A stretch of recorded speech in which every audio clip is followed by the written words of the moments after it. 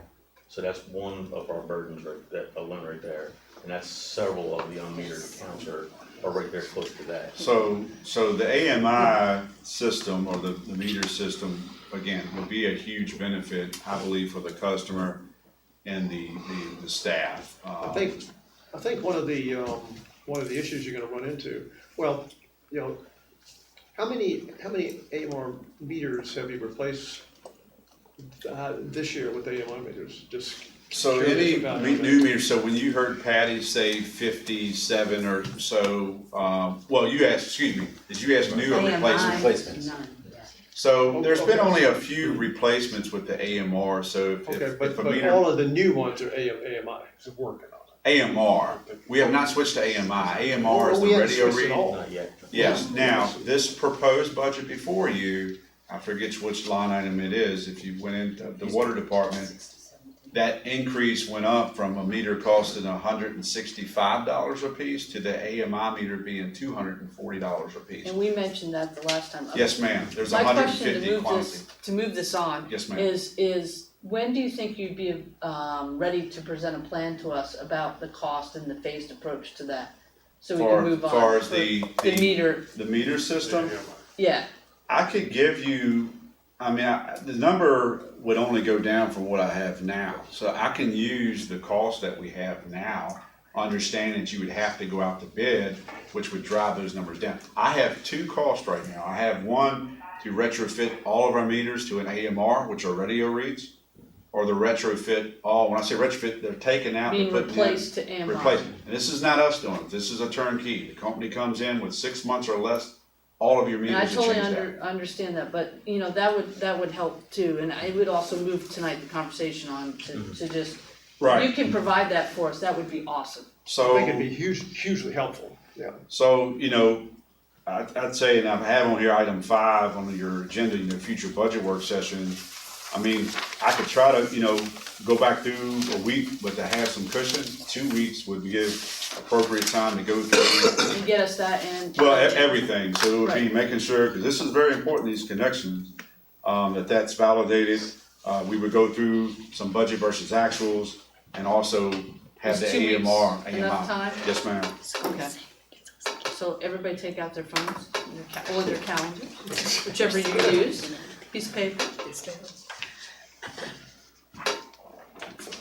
Remember, I'm only at item number 2 here What, on this list. oh, you're still going down? Well, what else, could you do it offline? I can do everything offline. I know you can. You're good at that. But I have got Okay, a point I wanna make. okay, we got that after we pick our date, how's that? So like the eight. 18th, we can't We'd be do, looking at the 19th for you and I, yeah, I can't do the because we've 19th. got GWRC, FAMPO Monday, board supervisors and service authority Tuesday, supervisors budget work session Wednesday. And I cannot do Thursday, remember, I have a field trip that I'll be too late coming back from. Gotcha. There is the 24th, do we have anything on the 24th for the county? No, ma'am. 24th? March 24th, Tuesday. Mhm. Okay. What time would you like, 6:30, what Six, time? fine. Six, all right. Can you send us an invite again? please? Yes, ma'am, absolutely. So I have the 24th at 6 p.m. Okay. I'll get your info. Okay, and then location would be determined, we'd have to look and see what's available. Do you have some? I have something going on the 24th as well, but if that's what you all like in, then I'm just going to back off another commitment. What do you guys, or can we do the 25th? I'm open, ma'am, so it's up. Yeah, there's only that many weeks out usually, so. 25th, Or okay? those days are Yeah. fine. 20, how about we change it to the 25th? Mr. Lynch, the floor is yours for your last question. Well, So I have, You Madam, can only ask so I one. have March 25th, 6 p.m., and I'll come back to you all with the Yeah. location and a calendar. Okay. I'm gonna get one more question. Okay, item number 3, obviously, we all clearly understand that we have to purchase equipment, but I submitted that purchase of equipment is a regular thing that should be included as a regular line item. So these are big items, if you look in parentheses, you see like skid steer and dump truck, you There's something wouldn't, you purchase once every 15 or 20 years. But I know what he's saying, because we It- do it that on the should be. county side with ambulances and school Right. buses. We, It should be. but what you would do, I would agree with that, the way you handle that is through your capital. So maybe you don't wanna pay for all of it in one capital year, so you say, so let's say it costs $100,000, just pick a dump truck. So you can say, okay, we wanna fund 50,000 in capital for that dump truck in this current budget, and then 50,000 the following year in your capital plan. So that you are correct, you would fund that through your budget, it's just how do you break it down, it depends on the price tag of the item. Right, I just hate to have that particular item, I mean, all these are important items, but equipment items, you and your staff should have a good handle on what our equipment requirements are, when the equipment's gonna wear out, when we have to buy a new one. And that should be covered under a regular line item on a budget, not just count on the whims of coming up with a little bit extra cash. Well, let me point to that if I may though, there are things, this is just my opinion, that you wanna take advantage of the economy. You know, that's why folks like schools, they'll buy an extra bus, or someone may buy an extra, deputy may, another car. You do have to take into account the favorability of a budget, so just like at the end of this year, if we look favorable, if there are additional items to expend, then I may come to you and say, look, can we use some of this contingency for these items? And that would overall make you more favorable for the budget that you're being proposed. So I hear what you're saying, sir, you do wanna look at that and fund appropriately throughout the year. Again, it depends on the price tag. You may look to fund that in 1 year, or you may look to break that, in this case, capital expense, over several years. and we did that last year, remember, for fire and rescue, we bought something ahead because the price was favorable and it was going to go up, and so we made it. So I used the example earlier when I was in Ms. Ward's office, I don't know if it was a day, I guess, whenever it was. Buses, for example, man, I'm on camera, I gotta go talk to school board, come see me. Sometimes you get, I won't say this year, sometimes you will get a rebate, and you can apply that, so maybe instead of buying 2, you buy 3 because you get $30,000 or $40,000 a rebate per bus. You can almost pay for your third bus. So there are reasons, depending on the incentives and programs that are being offered, but also the price tag of how you may want to procure certain items. But I don't disagree. If it's larger expense, you want to break that up in a capital outlay. Well, I just had an idea, is maybe what we could do, and I don't know if you'd be able to do this in 2 weeks, is come up with a spreadsheet showing what equipment we're going to need what their age is, how much an estimated cost is, and when it is absolutely necessary they need to be replaced. And that might help us try to make decisions. I think so, yeah. I think- And I probably, it has never been done before, am I correct? I think there was a spreadsheet, I don't know, Or I have maybe- seen it in the files, I don't know as far as implementation, I don't wanna speak favorably, unfavorable, excuse me, about that. I have seen one in the files. Well, how about we It has- just create one, how's that? Okay. Good. Okay, now the last item would appear to be just purely a technical economic question that we depend on our Davenport partners to tell us what we need for cash reserves. I mean, we don't need to be really talking about that too much. They know how much it's good for us to have for cash reserves, and I know we've always tried to meet that amount. But they had suggested, correct, when they came talk to us last time, that they suggested a little bit more.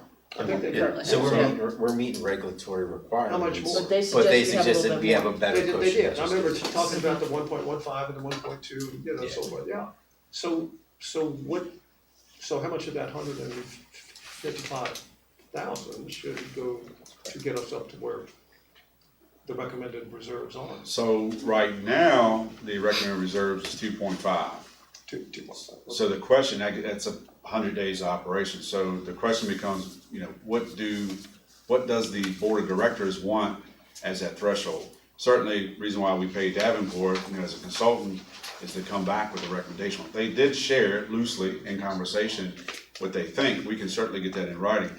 So they get what we report, so I've got the audit in my hand, so a financial policy would be adopted, assuming you wanted to increase that from 2.5, and then we would track that via either our cash flow reports and our audit, which the cash flow ends up in there, and then see, okay, what do we need to increase? We would definitely still have dialogue with Davenport, but they receive those numbers from our audit.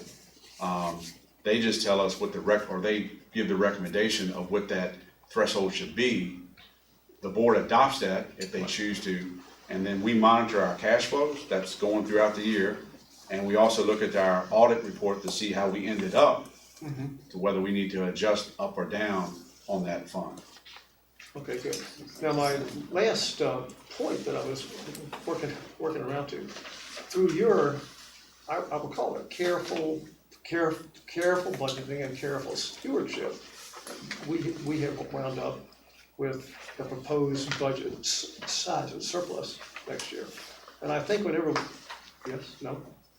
I don't know if I'd take all the credit for that. It was a debt restructuring, so I tip my hat to You're the one I'm talking to, so I'm gonna give you the credit. Okay, all right, well, thank you. But the point here is, whenever we've exercised careful stewardship that our citizens of King George expect us to, and we do wind up with a budget surplus, and an item on your list here, the last item should always be decrease the rate increase for this year. Correct. So I would probably branch out a little further, and I didn't put it on this list. I know you heard me talk about it earlier, is, you know, do you want to develop a policy that says any excess that's realized? I'm a big proponent of capital, because you know you're gonna need to fund something. But do you want to set thresholds or a policy that says, okay, out of 100% of those realized savings, if you will, through good stewardship, you want 50% to go to capital automatically. 50% goes to cash reserve or cash on hand, whatever they're referring to as. So those are policies that a board could consider. Mr. Grossnickel with Robinson, Palmer and Cox, our auditor, and the financial advisor certainly could speak to that. But that's one that I've seen more of a county reign that you could approach. But I think it's very well an example you can do here. So what that would mean is you pay down debt service. So right, if you're paying down debt service, then obviously you can reevaluate your debt service. And does that mean you could look at possibly reducing that debt service fee? Because that's the highest on your bill, man. If you look at it, it's $90-some. Schedule probably be about $100 on your bill. That's a flat fee. So I agree with you, sir. We have to make it affordable. Yes, ma'am. I mean, you gotta be careful about what you're doing to the customers. You I know? don't know that we need a policy, because the value, I think this discussion we're having, I think the value is in the discussion. And a policy would cut off discussion. So I think just discussing these items, I think there's a big value in that. I would agree. The policy though is the driver. That's the mechanism that says you're gonna do this with these funds. So that has to take a board action to do that. I think what Jim's saying is if you put a policy in place that you always do it this way, then like when you come up to this year, like this year you might be, okay, we gotta pay for this DEQ stuff, but next year, like, oh, we don't have anything we need, well, just, you could then say, okay, this year let's jam it all to the debt service. Correct. As opposed to, okay, 50%'s going here, you could, once you have a policy, it's. You can amend it. You can undo. But I hear what you're saying. You don't want to pad numbers so it's right. Yeah, Right. flexibility. Right. And we aren't ever gonna be talking about huge amounts of money. Correct. And I've gotten a lot out of the discussion about your very good list here. I appreciate that, sir. I think it's good. Dr. Young, I believe you had something, sir. And Madam Chair, if I may, just provide a little advice for what it's worth, 2 minutes just chewing and observing all of this. So 2 things. Number one, I think that Ms. Bender's idea is outstanding. What she's asking for is basically a CIP. And we can give you the county CIP. And in fact, Madam Chair, or board, if you all wouldn't mind, I'd recommend that rather than trying to cram it into this budget work sessions in the budget, give us and Jonathan the time and space to, after the budget's complete, we actually can do a full-blown CIP for the service authority, because that means the summaries have to be typed up. Right. The full, not just the spreadsheet, but the department summaries. Justifications and all that. And we could, I think that's outstanding. We could really put Learn a lot. our pencils to paper and really come up with a full formal CIP for the service authority, and I think it'd be very comprehensive if we didn't rush it and try to get it done in 2 weeks. Number one. Number two, looking at these options, I think that it's easy. I think that if it was me and I was making the recommendation, I'd make the recommendation that, hey, board of directors, we need to go with option number 2. And I'll tell you why. The service authority or any organization has to make money. That's the lifeblood. If the organization isn't making money, then the rates that we're talking about that's gonna take place, through the next 4 years, well, guess what? 4 years after that, we're still going to be raising You rates. just always increasing. And if you have an opportunity to make repairs, number one, that you're gonna actually realize lost revenue, there's lost revenue going on, and you can actually realize that lost revenue, and that lost revenue can actually be brought into the coffers, and that could be done without it being placed on the taxpayers, then that's a win. Number two, we're losing water. We're losing resources, and at the end of the day, that could put a constraint on your operations, because that's gonna affect your permits, and it just wastes. We're not making money off of that lost water. So if you can put in a project that takes care of 2 things, and number 3, it avoids, deteriorating equipment, it's gonna have to be replaced anyway. One of these days, it's gonna have to be replaced. So you're basically getting 3 great benefits off of option 2 versus number 1, where you already have a plan. Why accelerate it? The plan is already in place. So it's not like you're trying to, you're just trying to move it faster, but slow down and just keep it in place. It's working. You're funding, what's the name of the nines system? You're funding that cash in your budget. That's outstanding. That's a win for 2021. We could say, hey, we're done enough for 2021. So why try to accelerate it? Then you're looking at revenue purchase equipment.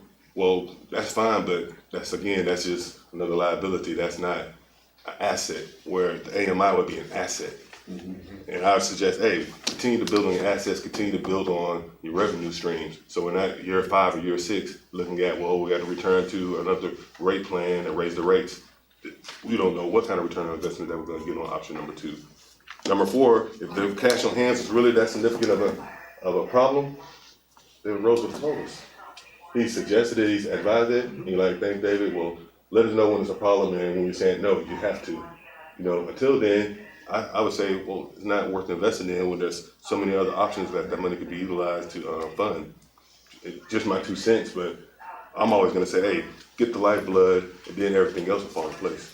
Dr. Young, that's a really good point, because when we met, and I don't know if you were still there, Ms. Cupfield, when we did our base tour today, one commander told us, and I don't remember, he might have already left, but what you had to do is, that they're starting to be looked at from DEQ for groundwater withdrawal, that we're draining too quickly from the aquifer. So if I was there for that. if these water meters can stop that and make people realize where they might be losing water and correct it, that's a future possible DEQ hit that we might get, because that's what they're really looking at, gonna start to look at right now. Then that's another benefit to replacing these meters right away. I mean, just putting it out there, and not go for the AMR, go for the AMI. If that's the way that it's going, it's more accurate, that's what we gotta spend on. And one other thing, I think that's a great idea for the make it a capital plan. I mean, as I said in the past, we've done a lot of things that were not the right way, we're doing it right, and that would be the right way, is let's prioritize and figure out a plan of how we pay for these in a timely manner. And Jonathan, I just wanna make sure I heard you correctly. You said that in that proposal, that if the board decided to move forward with changing it to AMI, those meters could be in the ground in 6 months? 6 months is the proposal. Yes, sir. You could change your revenue stream in 6 months. That's, Especially when you couple it with the new billing system, it's.